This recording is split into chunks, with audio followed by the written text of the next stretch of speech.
The wind howled like a tortured soul, shrieking as it threaded through the barren trees, shaking their skeletal branches. Amidst the howl came a sound that was sharper, more distinct, a cry so piercing, so unnatural, that it made the blood run cold. Tessa Hartman shot up in bed, her heart hammering in her chest. The cry echoed in the silence that followed the wind's violent gust, leaving behind an eerie stillness that settled in the pit of her stomach. She sat frozen in the dark, listening, waiting. Had it been real, or just a fragment of some nightmare? Then the cry came again. This time there was no mistaking it. It was distant but unmistakable, a high-pitched wail, the sound of pure, unbridled terror. Tessa shivered and glanced at the clock. 3:13 a.m.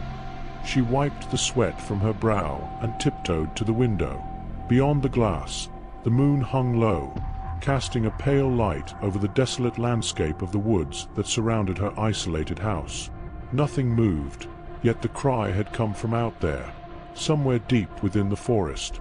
Her breath fogged the window as she stared into the night, scanning the darkness for any sign of life. The wind rustled the trees again, and in its wake, the cry returned, louder now, closer. She yanked the curtains shut, her hands trembling. "Not again," she whispered to herself. 3 weeks had passed since she moved to this secluded home on the edge of Blackwood Forest. It had seemed perfect at the time, a place to escape the suffocating bustle of the city, a refuge where she could finish her latest book in peace. Her agent had been delighted when Tessa mentioned the idea of spending time in a remote, quiet place to focus on her work. But the first night she had heard it, that same cry in the night, distant at first, just enough to make her question her sanity. She had told herself it was the wind, the woods playing tricks on her mind. But the sound returned, each night growing closer and more distinct. It wasn't an animal. She was sure of it. The locals had been cryptic when she asked about the forest. They told stories of strange disappearances, of things best left undisturbed. But Tessa didn't believe in ghost stories. At least, not then. Now, she wasn't so sure. A floorboard creaked behind her, and Tessa whirled around, her pulse quickening. The old house groaned and settled, its ancient wood expanding in the cold night air. She let out a shaky breath. Just the house, she told herself. She was alone, wasn't she? As Tessa walked back to her bed, her mind drifted to the strange occurrences of the past few days. The inexplicable tapping at her window at night, the sensation of being watched when she went for her morning jogs through the woods, and worst of all, the voices. She had tried to dismiss them, chalking it up to the isolation, but they were growing more persistent, faint whispers on the edge of her consciousness, like soft murmurs just out of reach. They seemed to come from nowhere, and yet they felt intimately close, as though someone was standing just behind her, breathing down her neck. It was getting harder to sleep. And then there was the dream, the same dream she had every night. She was running through the forest, the trees closing in around her like dark, twisted fingers. The ground beneath her feet was wet with mud, her legs heavy with exhaustion. But no matter how fast she ran, the figure behind her was always there, just out of sight, always closing in. Each time, she would wake up at 3:13 a.m.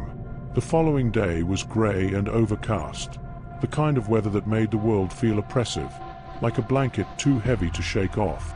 Tessa sat at her kitchen table, staring blankly at her laptop screen. She was supposed to be writing, but the blinking cursor mocked her. Her phone buzzed. A message from her agent, Emily. "How's the book coming along? Deadline's close." Tessa groaned. The deadline was the least of her worries. She hadn't written a single word in days. She typed out a quick response.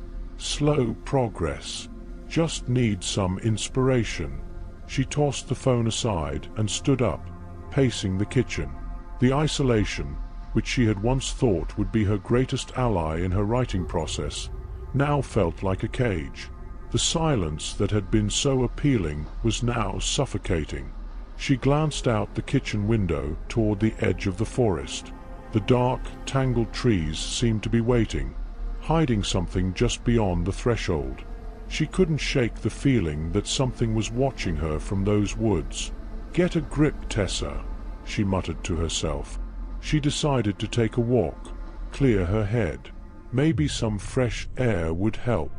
The wind had picked up again as she stepped outside, biting at her skin. She pulled her jacket tighter around herself and began walking toward the edge of the woods, her boots crunching over the frost-covered leaves. The air was thick with the smell of damp earth and decay, the kind of scent that lingered in the nose long after you had left it behind. As she neared the tree line, the world seemed to darken. The trees loomed taller, their branches twisting together overhead like gnarled hands. The forest was unnaturally still.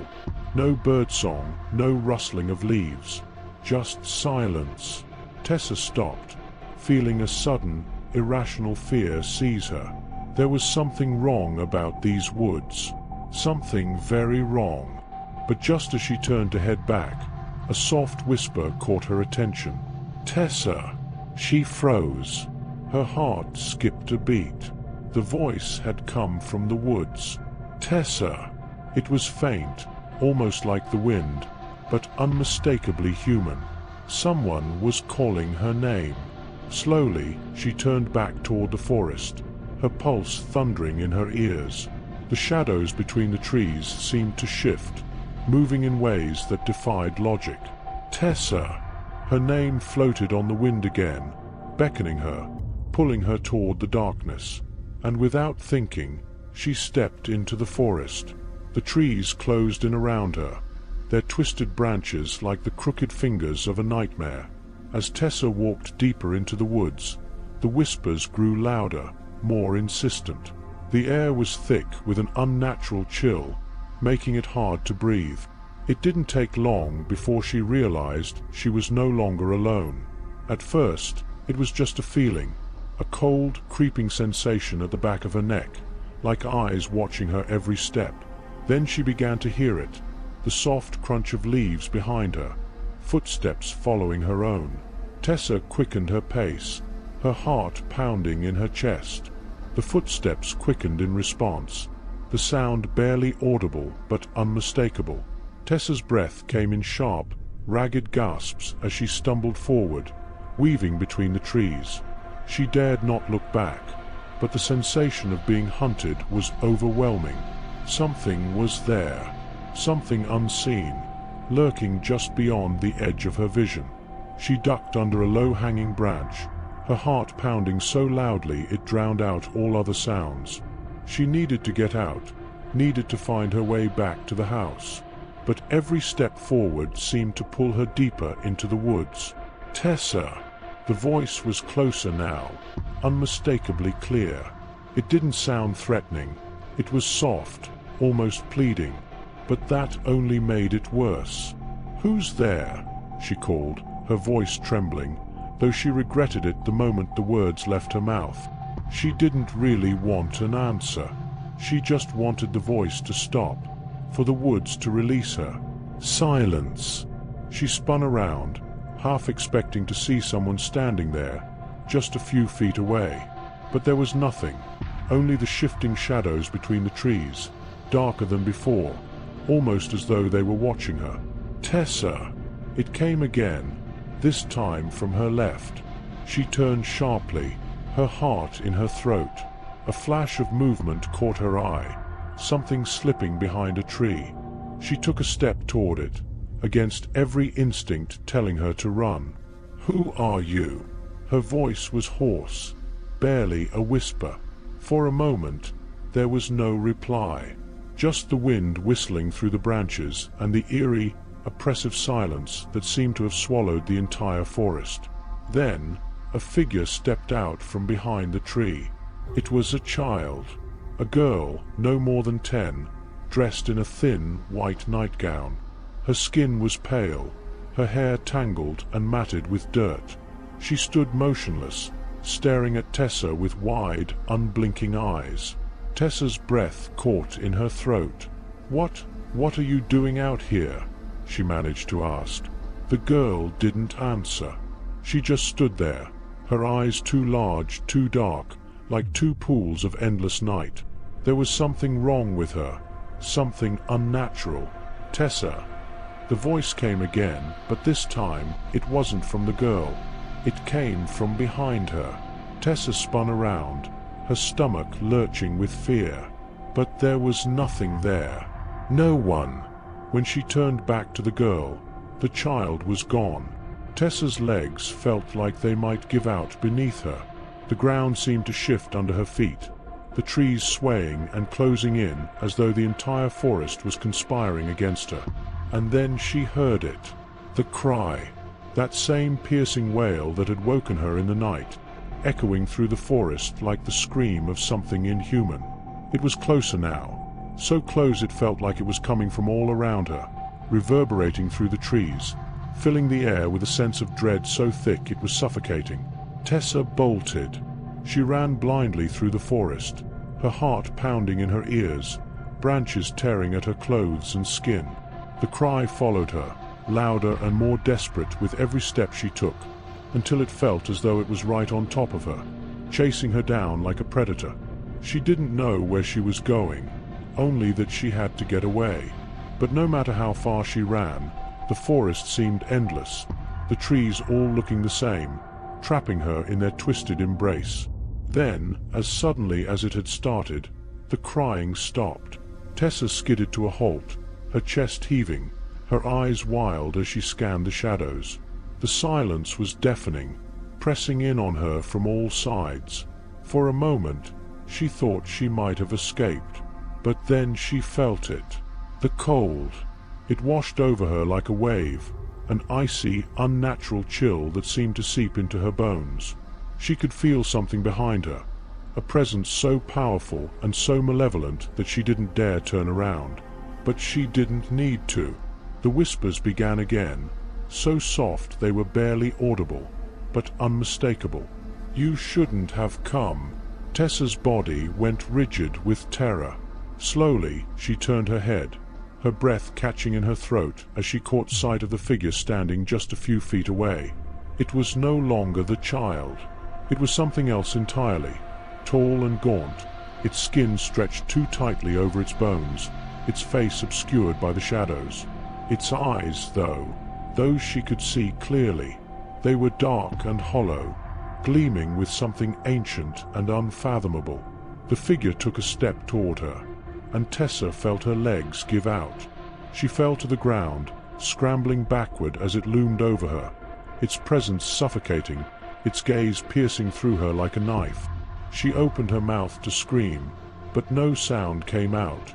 The figure crouched down beside her, its breath cold against her skin. "You heard the cry," it whispered, its voice like the rustle of dead leaves. "Now you belong to the night." Before she could react, everything went dark. Tessa awoke with a start, gasping for air, her heart hammering in her chest. She was lying in her bed, the early morning light streaming through the curtains. Her room was exactly as she had left it the night before, quiet, still, and undisturbed. Had it all been a dream? She sat up slowly, her head throbbing as she tried to make sense of what had just happened. The woods, the cry, the child, it had felt so real, but here she was, safe in her bed as though nothing had happened. But as she swung her legs over the edge of the bed, something cold brushed against her skin. She looked down and froze. Her feet were covered in dirt. Tessa's breath caught in her throat as she stared at her dirt-covered feet. The dark, wet soil clung to her skin, smudging her pale ankles. Her mind reeled, trying to rationalize it, but the truth was inescapable. It wasn't a dream. She had been in the woods last night. But how had she returned? And why couldn't she remember? A low, sinking dread pooled in her stomach. She quickly brushed the dirt from her feet, trying to shake off the rising panic. Pulling on a thick sweater, She walked to the window. The morning sun cast a pale light over the forest's edge, but the trees looked as foreboding as ever. The memory of the gaunt figure in the woods lingered, its hollow eyes boring into her soul. Tessa turned away, trying to compose herself. She needed to leave this place. Whatever was happening wasn't something she could explain, and she didn't want to stick around to find out. She grabbed her phone, her fingers trembling as she dialed her agent, Emily. The phone rang once, then twice, before going straight to voicemail. Tessa cursed under her breath and dialed again. No signal. Of course, this remote corner of the world barely had any service. She should have known better. Her mind raced as she considered her options. She couldn't stay in this house another night.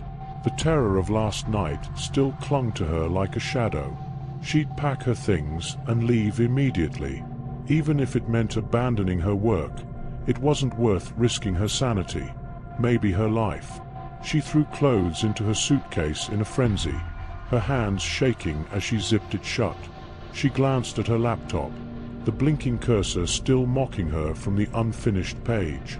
Her heart was racing now, a growing sense of urgency gripping her. Then she heard it, the faintest of sounds, like a soft knock. She froze, her eyes darting to the bedroom door. She held her breath, waiting. Knock, knock. Someone was at the front door. Tessa's skin prickled with fear. No one ever came this far out into the woods. It wasn't a place where people just dropped by unannounced. She crept toward the hallway, her heartbeat thudding in her ears. The knocking came again, a little louder this time, more insistent. Knock, knock, knock. She pressed her back against the wall near the door, peering out the side window. No one was there. Her hands shook as she reached for the doorknob, slowly twisting it. The door creaked open, revealing nothing but the empty front porch. A cold gust of wind rushed in, sending chills down her spine.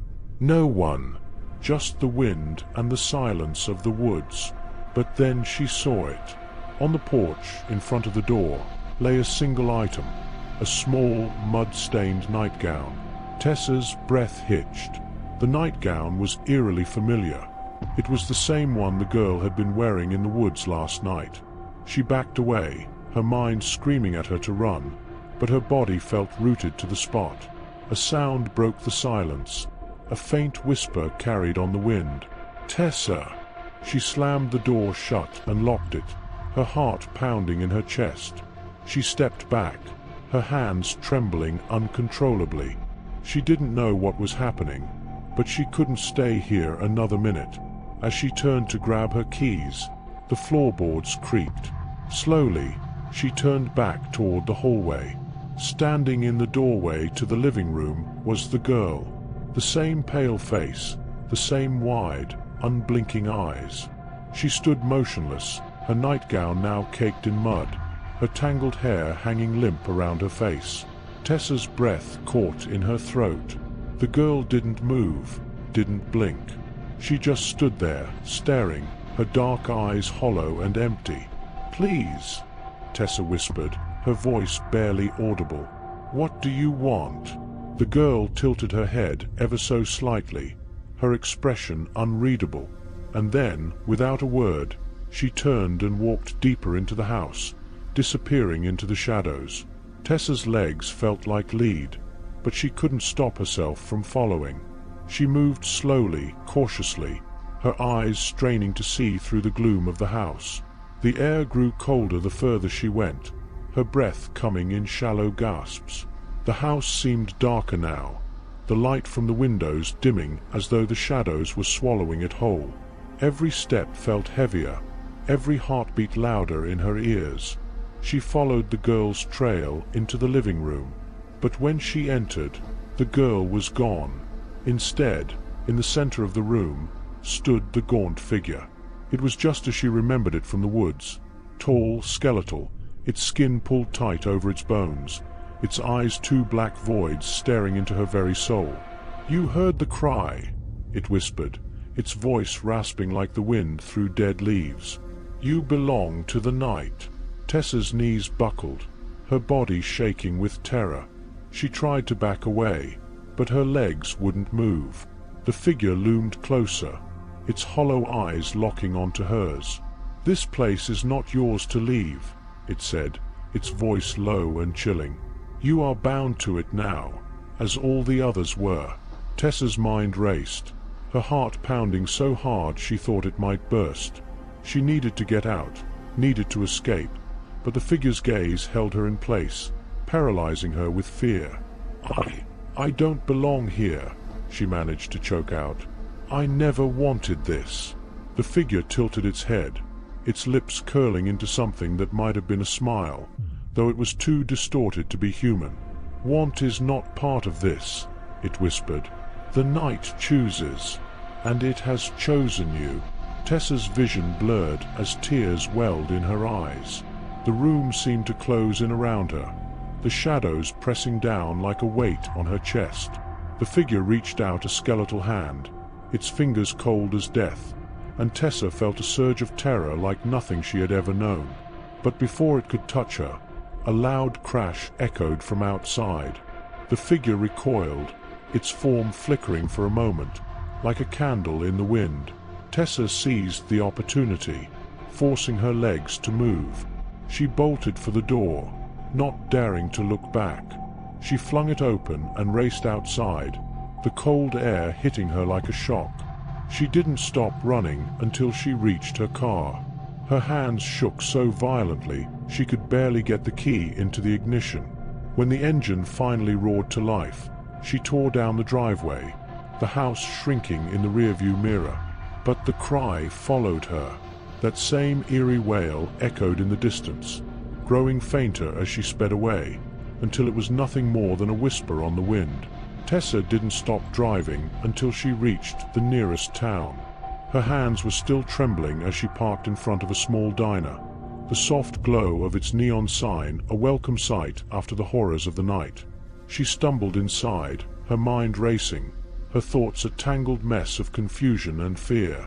The bell above the door jingled as she entered, and a few heads turned to look at her.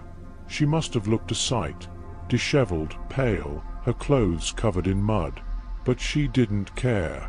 She needed answers. The old man behind the counter gave her a curious glance. "You all right, miss?" he asked, his voice gruff but not unkind. Tessa shook her head, her throat dry. I was staying out near Blackwood Forest," she stammered. "There's something wrong out there. Something in the woods." The man's expression darkened. He exchanged a knowing look with a woman sitting at the counter beside him. "Blackwood's cursed," the woman said, her voice low. "Always has been. People disappear out there, hear things, see things, but they don't come back to tell the tale." Tessa felt a cold shiver run down her spine. "But I heard a cry. There was a little girl. She led me into the woods." The man nodded solemnly. "That cry's been heard for generations. No one knows where it comes from.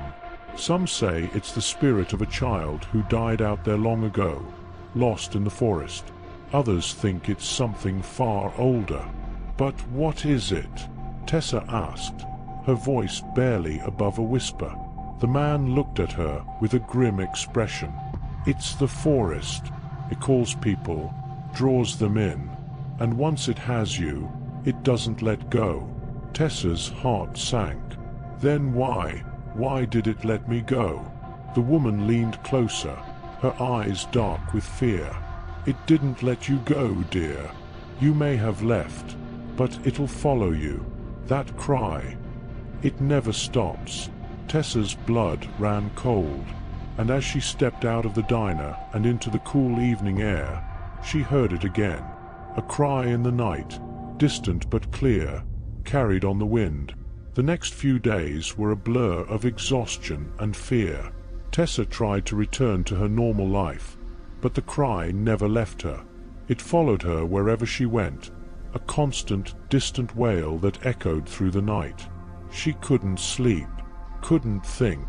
Every time she closed her eyes, she saw the figure, the gaunt, hollow-eyed presence that had claimed her. And always she heard the voice. You belong to the night. She knew now that the locals had been right. She could leave the forest, but she couldn't escape it. Something had been set in motion the moment she stepped into those woods, something ancient and powerful, and it wasn't done with her. Tessa tried to fight it at first, tried to ignore the cry, to convince herself it wasn't real, but it grew louder with each passing night, the wail becoming more insistent, more desperate, and then, one night, it stopped. Tessa lay awake in her bed, her heart pounding in the oppressive silence. The absence of the cry was more terrifying than its presence had ever been. Something had changed. She sat up slowly, her eyes darting to the window. Outside, the moon hung low in the sky, casting long shadows over the landscape. The air felt thick, charged with something she couldn't explain. And then she heard it. Not the cry. A knock. Soft at first, but unmistakable. Knock, knock, knock. Tessa's blood turned to ice. She didn't move, didn't breathe. The knocking came again, louder this time, more insistent. Knock, knock, knock. Slowly, as if drawn by some unseen force, she rose from the bed. Her feet moved of their own accord, carrying her to the door. Knock, knock, knock. With trembling hands, she reached for the doorknob. She twisted it slowly, her heart pounding in her chest. The door creaked open, and standing on the porch, bathed in the pale light of the moon, was the girl. Her nightgown was still stained with mud, her dark eyes wide and hollow. "Tessa," she whispered, her voice soft but clear. "It's time to come home." Tessa stared at her, her heart racing, her mind screaming at her to run. But she couldn't. The girl reached out a pale hand, and Tessa took it. As the door closed behind her, the cry echoed through the night once more, and this time Tessa cried with it.